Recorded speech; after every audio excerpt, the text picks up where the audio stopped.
हरे कृष्णा। मेरा नाम है डॉक्टर प्रतीक चौहान। हाँ, वीडियो बहुत दिन के बाद आज आ रही है क्योंकि थोड़ा समय का बहुत अभाव चल रहा है। मेरा टॉपिक है कि स्ट्रेस से कैसे बचें। ये कोई मोटिवेशनल वीडियो नहीं है आपके लिए, ये केवल समझने वाली बात है। और ये जो बात है बहुत ही सूक्ष्म बात है, थोड़ा बारीकी से आपको समझना पड़ेगा कि आप स्ट्रेस से कैसे बच सकते हैं। मैं अपने 10 साल का एक्सपीरियंस शेयर करूं तो जब मेरे पास में पहले पेशेंट आते थे तो जैसे वो पेशेंट ठीक होते थे तो वो ये कहते थे कि डॉक्टर साहब सब कुछ ईश्वर के हाथ में है और ईश्वर ही सब कुछ करता है, तो ईश्वर की कृपा से हम ठीक हो गए। ठीक है, ईश्वर की मर्ज़ी से हम ठीक हो गए या फिर अल्लाह की मर्ज़ी से हम ठीक हो गए। अब विशेष अलग अलग धर्मों के पेशेंट आते थे तो सभी अपने अपने गुरुओं का, अपने ईश्वर का, सभी लोग उनको धन्यवाद देते थे। अच्छा, जब कभी यदि वो ठीक नहीं होते थे तो फिर वो हम पे दोष मढ़ देते थे कि डॉक्टर साहब ने ठीक से दवाई नहीं दी। मतलब ठीक हुए तो ईश्वर की इच्छा, ठीक नहीं हुए तो दोष हम पे पूरा का पूरा मढ़ दिया। तो फिर उस समय तक मैं इतना आध्यात्मिक व्यक्ति नहीं था जितना मैं आज हूँ, और दिन प्रतिदिन परमात्मा के प्रति मेरा सजदा बढ़ता चला जाता है। हमेशा मैं नतमस्तक होता रहता हूँ कुछ सोच सोच कर। अभी उदाहरण के तौर पे प्रमिला कितना अनकॉमन नेम है। ठीक, तो मैं देखता हूँ कि जब हम किसी पेशेंट को हम मेडिसिन बनाते हैं तो एक ही दिन में 3 प्रमिला आती हैं। वो तो ये है कि उनका रजिस्ट्रेशन नंबर सबका अलग अलग है, तो हम पहचान जाते हैं कि इस प्रमिला का रजिस्ट्रेशन नंबर ये है, इसका ये है और इसका ये है। तो आप खुद सोचिए कि प्रमिला इतना अनकॉमन नेम है और 50-60 दवाइयों में से प्रमिला नाम की दवाइयाँ बन रही हैं 3-4, और पूरे महीने नहीं बनेंगी, वो केवल एक ही दिन आके बनेंगी। अच्छा, अभी 3 दिन पहले क्या हुआ, मैं 2 या 3 दिन पहले मैंने जितने भी पेशेंट से मैंने बात की, वो चाहे क्लिनिक पर आए हों वो चाहे ऑनलाइन आए हों, सभी को एक बहुत ही कॉमन समस्या थी। ठीक है, जब मैंने 8-10 पेशेंट में देख चुका तो आने वाले पेशेंट को प्रिडिक्ट मैं कर सकता था कि यार ये भी मेरे को ये समस्या बताएगा, ये भी मुझे ये समस्या बताएगा। समस्या क्या थी कि स्टूल का हार्ड होना, स्टूल मतलब पोटी का हार्ड होना, पेट ठीक से साफ़ ना होना और लैट्रिन 2-2, 4-4 दिन में आना। सबका एज ग्रुप सेम 40 से 50 के बीच में, सभी की सभी महिलाएं, सभी के अधिकतर के नाम एस से स्टार्ट हैं। ठीक है, और सभी को सेम ये दिक्कत है, अपना पिगमेंटेशन, थायराइड, पीसीओडी के साथ में मेन समस्या सभी को ये है कि पेट साफ़ नहीं होता। तो मैं सोचता हूँ कि यार प्रकृति में कहीं ना कहीं कुछ तो चल रहा है कि इन सभी पेशेंट को एक ही दिन में मेरे पास में आना था। आज कोई भी 50 से ऊपर का पेशेंट नहीं है, आज कोई भी 40 से नीचे का पेशेंट नहीं है, सब आज यही पेशेंट है। एक ही दिन में प्रमिला, एक ही दिन में संगीता, एक ही दिन में सुनीता। ठीक है, तो इस तरह से ये चलता रहता है। तो जब मैं इसके बारे में सोचता हूँ, विचार करता हूँ, तो मैं अपने आप ही नतमस्तक हो जाता हूँ ईश्वर के सामने, प्रकृति के सामने, परमात्मा के सामने, कि मैं तो कुछ करने वाला हूँ ही नहीं, जो भी कुछ करने वाले आप हैं। वरना तो ये तो एक बार कोइंसिडेंस हो सकता है, 2 बार हो सकता है, लेकिन डेली के कोइंसिडेंस होना नहीं, डेली के कोइंसिडेंस नहीं हो सकते। ज़रूर कहीं ना कहीं कुछ गिनती चल रही है, ज़रूर कहीं ना कहीं कुछ हिसाब चल रहा है। ठीक है, अगर मान लीजिए एक ही दिन में मेरे पास में 5 सुनीता आती हैं तो परमात्मा भी ये जरूर देखता है कि चलो आज इसके पास में 5 सुनीता को देखते हैं कितना सजग रहते हुए इन सब का हिसाब रखता है, कितना जागते हुए इनका हिसाब रखता है। और मुझे पूरी बारीकी से उन सभी का ध्यान रखना पड़ता है कि किसी की दवाई किसी में मिक्स ना हो जाए। उनके हमारे पास में हम 4-4, 5-5 जगह हर चीज़ को रजिस्टर करते हैं। तो परीक्षा दिन रात चलती रहती हैं और ईश्वर की कृपा से इतनी ज़्यादा व्यस्तता है कि मैं आप लोगों के लिए वीडियो ही नहीं बना पाता हूँ। वीडियो बनाने का समय मिलता है तो फिर इस तरह की वीडियोस हो जाती हैं कि आप लोग मुझसे पूछते हैं कि टेंशन से कैसे दूर रहें। तो अभी जो मैंने ये पीछे आपको समझाया, इसके समझाने की केवल मुख्य बात ये थी कि आप समझ गए होंगे कि मैं आपको किस बारे में चर्चा करने वाला हूँ। आप स्ट्रेस से कैसे दूर रहें। हमारा भारतवर्ष, जो हमारा सनातन धर्म है, वो हमेशा यही मानता है कि जो भी कुछ करता है ईश्वर करता है। ईश्वर की मर्जी के बिना एक पत्ता तक नहीं हिलता। जब पत्ता हिलेगा तो पहले उसको परमात्मा से इजाज़त लेनी पड़ती कि मैं हिलूँ या ना हिलूँ, और परमात्मा उसको इजाज़त देने के लिए बैठा हुआ है कि अब हिलो और अब बंद हो जा। देखिए मैं उस विषय में नहीं जाना चाहता कि वो ऐसा वाकई में है या नहीं है। क्या सब कुछ परमात्मा की मर्ज़ी से होता है या सब कुछ परमात्मा की मर्ज़ी से नहीं होता है? हाँ, परंतु इसके लाभ मैं आपको बताना चाहता हूँ कि जब आप ऐसा मान लेते हैं कि सब कुछ परमात्मा की इच्छा से ही होता है, सब कुछ ईश्वर की मर्ज़ी से ही होता है, वो चाहे अल्लाह हो, चाहे भगवान शिव हो, चाहे भगवान कृष्ण हो, या चाहे परमात्मा हो, हम सभी का जन्मदाता, वो चाहे वाहिगुरु हो, कोई भी हो, किसी भी धर्म का हो, जब सब कुछ उसी की मर्ज़ी से ही होता है जब हम सब लोग उसी की संतान हैं, तो क्या कोई पिता या माँ अपनी संतान को परेशान करना चाहेगा? परेशान भी यदि वो करेगा तो कुछ सिखाने के लिए करेगा उसको।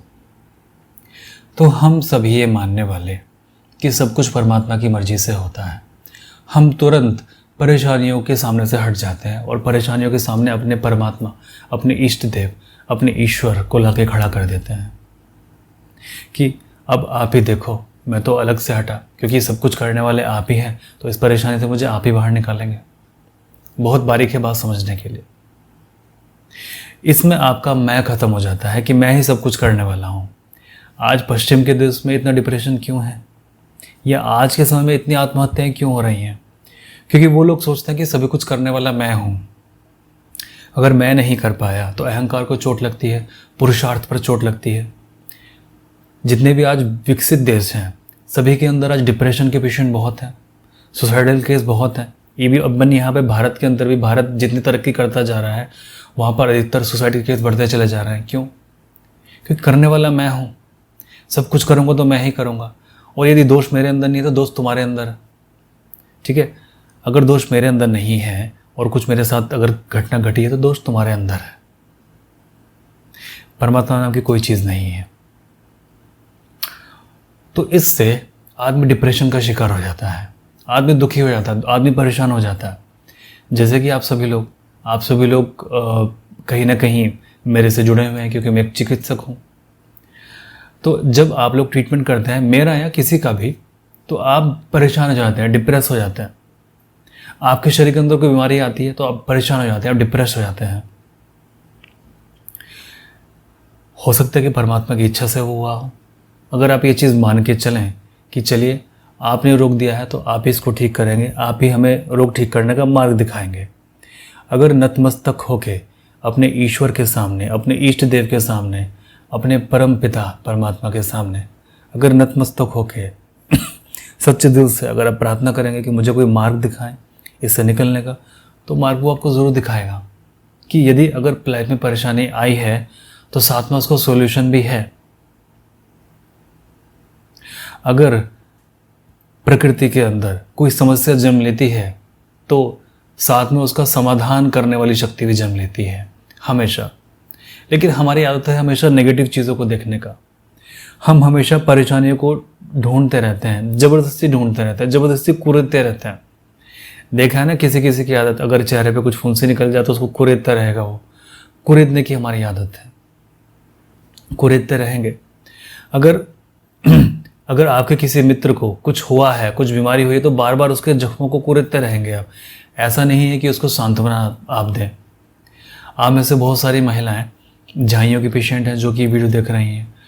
अब आप ये बताएं, आपके पति, आपके पिता, आपकी माँ, आपके भाई बहन, आपके दोस्त, आपके रिश्तेदार कितना कुरेदते हैं आपको इन चीज़ों के लिए, और कितने आप लोग को बोलते हैं कि कभी ठीक नहीं होगा, जो कि आपसे प्यार करते हैं, जो कि आप लोगों के प्रिय हैं, जिनकी बातों को आप मानते हो, जिनकी बातों का मान रखते हो, जिनकी बातों का सम्मान रखते हो। कितने लोग आपसे हैं कि जो ये कहते हैं कि ये कभी ठीक नहीं होता। अधिकतर आप में से सभी लोगों के साथ में ऐसा है कि आपके प्रियजन आपसे ये कहते हैं कि ये कभी ठीक नहीं होगा। वो आपके मोरल को तोड़ देते हैं। ठीक है, जबकि होना क्या चाहिए, उनको करना ये चाहिए कि नहीं यार, जब समस्या है तो उसका समाधान भी है। जब समस्या आई है तो उसके समाधान करने वाली शक्ति ने भी जन्म लिया है साथ में। वो ठीक होगा ही होगा। काश हमारा देश इतना आध्यात्मिक बन सकता, पहले था अब नहीं है, पतन की ओर जा रहा है आध्यात्म की तरफ से। पूजा पाठ तो हम करते हैं, परंतु जो हमारे नियम हैं, जो विचार हैं, उन पे नहीं चलते हैं। पूजा पाठ हमने टीका लगा लिया, हमने सजदा कर लिया, हमने ईश्वर के सामने सजदा कर लिया, हमने मंदिर में, मस्जिद में, गुरुद्वारे में, चर्च में जाके हमने प्रार्थनाएं कर ली, लेकिन कभी हमने ये नहीं समझा कि जो भी हुआ ईश्वर की मर्जी से हुआ। तो कष्ट आया है तो भी धन्यवाद हाथ जोड़कर, और खुशी आई है तो भी धन्यवाद हाथ जोड़कर। हम कभी नहीं करते, हमेशा हम शिकायत करते रहते हैं कि मेरे साथ ही ऐसा क्यों, मेरे साथ ही ऐसा क्यों, शिकायत करते हैं। कभी हम हाथ जोड़कर ये प्रार्थना नहीं करते कि चलिए कि अगर आपने मुझे कष्ट दिया है तो कुछ सिखाने के लिए ही दिया होगा, परंतु मेरी आप इतनी मदद करें कि मैं इस कष्ट से बाहर निकल सकूं, या मेरा मार्गदर्शन करें कि मुझे समाधान इसका कुछ मिल सके। अगर आप ये करो तो आपका अहंकार बिल्कुल विसर्जित हो जाए, आपका अहंकार बिल्कुल टूट जाए और आप बिल्कुल नतमस्तक हो जाएं, आप बिल्कुल पानी की तरह हो जाएं, बिल्कुल निर्मल, बिल्कुल कोमल। तो ये जो टेंशन है, ये जो स्ट्रेस है, तुरंत ही आपका समाप्त हो जाए, क्योंकि आपको पता है कि फिर ईश्वर की शक्ति आपके साथ है, परमात्मा की शक्ति आपके साथ है। आपके कर्मों के हिसाब से, आपके अनुसार आपको परेशानी तो होगी, फल तो मिलेगा, परंतु साथ में जब आप इतना श्रद्धा आप करते हैं, इतना बिलीव आप करते हैं, इतना विश्वास आप करते हैं, तो उसका लाभ आपको मिलता है। और इसकी फिजियोलॉजी, पैथोलॉजी मुझे बताने की ज़रूरत नहीं है, मैं पहले भी बहुत बार इस चीज़ को एक्सप्लेन कर चुका हूँ। यदि आप ये सोचते हैं कि मेरे साथ ही ऐसा क्यों, और उसके लिए आप डिप्रेशन में जाते हैं, तो जाहिर सी बात है आपके शरीर के अंदर नकारात्मक हार्मोन्स निकलते हैं, नेगेटिव हार्मोन्स आपके शरीर को निकलते हैं, और नेगेटिव हार्मोन्स आपके इम्यून सिस्टम को शट डाउन कर देते हैं। और इम्यून सिस्टम को शट डाउन करने का मतलब है कि बीमारियों के लिए आपका पूरा शरीर खुल गया। परंतु जब आप आभार मानकर, नतमस्तक होकर, प्रभु का धन्यवाद करते हुए, उनसे ही आप सहायता मांगते हैं, उनसे ही आप प्रार्थना करते हैं और उन्हें ही आप धन्यवाद देते हैं, और किसी भी परिस्थिति में आप खुश रहते हैं, तो आपके शरीर से एक सकारात्मक ऊर्जा निकलती है, प्रकृति आपका साथ देती है। मैंने कहा था ना एक वीडियो के अंदर, गौतम बुद्ध ने क्या कहा है, what you think you become. अगर आप सोचोगे कि मैं कितनी बुरी लगती हूँ तो आप बुरी ही हो जाओगे, अगर आप सोचोगे कि मैं अच्छी हूँ तो अच्छे आप हो जाओगे। ये मैंने मंत्र भी आपको बताया था कि आपके शरीर के अंदर, आपके दिमाग के अंदर लगातार ये मंत्र चलते रहना चाहिए कि मैं स्वस्थ हूँ, मैं खुश हूँ और मैं खूबसूरत हूँ। और इस मंत्र के साथ में आपका अपने इष्ट देव, अपने ईश्वर के प्रति धन्यवाद रहना चाहिए कि आपने मुझे इतना कुछ दिया। शिकायतें नहीं होनी चाहिए। शिकायतें अगर आप कर रहे हो तो आप उसके न्याय के प्रति सवाल उठा रहे हो कि मुझे तो चाहिए था ये और आपने मुझे दे दिया ये। तो ये तो बड़ी नास्तिकता है। आप समझते हो कि आपका ईश्वर बुद्धू है, आप समझते हो कि जैसा आप डिज़र्व करते हो वैसा आपको नहीं मिला। क्या वो बुद्धू है आपका ईश्वर? ऐसा तो नहीं हो सकता कि आपका ईश्वर बुद्धू हो, है ना। जैसा आप डिज़र्व करते हैं वैसा ही आपको मिला। तो फिर इसमें रोना किस बात का, इसमें दुख किस बात का? आया है तो देख लेंगे। और जब परेशानियां होती हैं ना, तो परेशानी ईश्वर उन्हीं को देता है जो कि झेल सकता है इसको, जो कि उठ के खड़ा हो सकता है इससे। और जब कभी लाइफ के अंदर परेशानियां ना आए तो ईश्वर से कहिए कि बस मेरे ऊपर से विश्वास आपका उठ के आ गया कि आपने परेशानी देना मुझे बंद कर दिया, मैं झेल सकता हूँ, मैं लड़ सकता हूँ। इतना एटीट्यूड भी आपके अंदर होना चाहिए।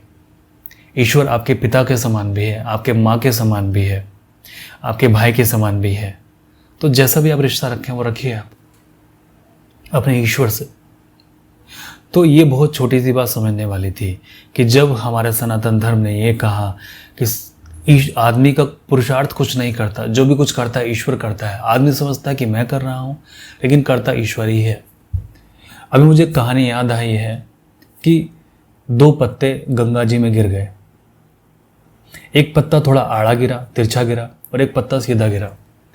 तो जो पत्ता तिरछा गिरा था वो पत्ता बहुत ही प्रयास करता रहा गंगा जी को मोड़ने का कि आज तो मैं गंगा को मोड़ के ही रहूँगा, गंगा समुद्र में ना मिल जाए, आज तो मैं गंगा को रोक के ही रहूँगा।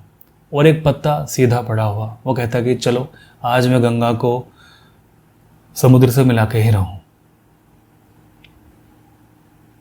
तो आप खुद सोचिए, दोनों पत्ते जाएंगे तो वहीं समुद्र के अंदर, जो पत्ता विरोध कर रहा है वो रोएगा, वो लड़ेगा, वो शक्ति का ह्रास करेगा, वो डिप्रेशन में जाएगा, फिर भी गति उसकी वही होगी, समुद्र में जाके मिल जाना। एक पत्ता ये सोच रहा है कि चलो आज मैं गंगा को मिला ही दूँ समुद्र से, वो खुश है, लेकिन उसकी गति भी वही होगी। दोनों की गति एक जैसी होनी है, लेकिन एक शांति से मरा और एक डिप्रेशन में परेशान होकर मरा। गति दोनों की एक जैसी हुई, लेकिन एक का मानसिक स्तर अलग था और दूसरे का मानसिक स्तर अलग था। और गंगा को इन दोनों पत्तों से कोई प्रयोजन नहीं है, वो तो अपने चाल चल रही है, क्योंकि उसको सागर में जाके मिलना, और उसको पता भी नहीं है कि एक पत्ता विरोध कर रहा है उसका और एक पत्ता कह रहा है उससे कि चलो आज मैं आपको समुद्र से ही मिलाता हूँ। तो ऐसे ही हम सबका जीवन है, ऐसे ही प्रकृति तो अपने हिसाब से चल रही है, परमात्मा अपने हिसाब से चल रहा है। बस ये है कि हम जिस तरह से हमारे यूनिवर्स वाइब्रेट करता है, अगर हम उसके वाइब्रेशन का विरोध ना करके उसकी वाइब्रेशन में ही अपना नृत्य करना शुरू कर दें, जैसा हमें यूनिवर्स नचा रहा है वैसा हम नाचना शुरू कर दें बिना किसी विरोध के, तो हमारा जीवन स्वस्थ नहीं हो जाएगा, हमारा जीवन खुशहाल नहीं हो जाएगा। तो आज का ये मेरा वीडियो था केवल आपको डिप्रेशन से, आपके तनाव से आपको दूर करने के लिए, ठीक है। और ये कोई मोटिवेशन वीडियो नहीं था, ये केवल बारीक बात थी समझने के लिए। अब धीमे धीमे मैं आपके लिए मेडिटेशंस की वीडियो भी लेके आऊँगा, ताकि आप मेडिटेशन करें और इस चीज़ को, जो चीज़ मैंने आपको बताई हैं, ये चीज़ अपनी चेतना की गहराई से आप इन चीज़ों का अनुभव करें। एक डायनेमिक मेडिटेशन आपके लिए हो जाए, जो कि आपके शरीर के अंदर बहुत दिव्यता के साथ, बहुत ही चमत्कारिक शक्तियों के साथ में आपको ठीक करे। वो चाहे आपके शरीर के अंदर कोई भी डिजीज़ हो या ना भी हो, आपको स्वस्थ करे, आपको खुश करे, आपको खूबसूरत करे। सिंपल चीज़ है। और आगे हमेशा ध्यान रखिए कि जो भी कुछ होता है ईश्वर की मर्ज़ी से होता है। अगर आप ये वीडियो देख रहे हैं तो उसी की मर्ज़ी से देख रहे हैं, अगर आपने लाइक किया है तो उसी की मर्ज़ी से लाइक किया है, डिसलाइक किया है तो उसी की मर्ज़ी से डिसलाइक किया है।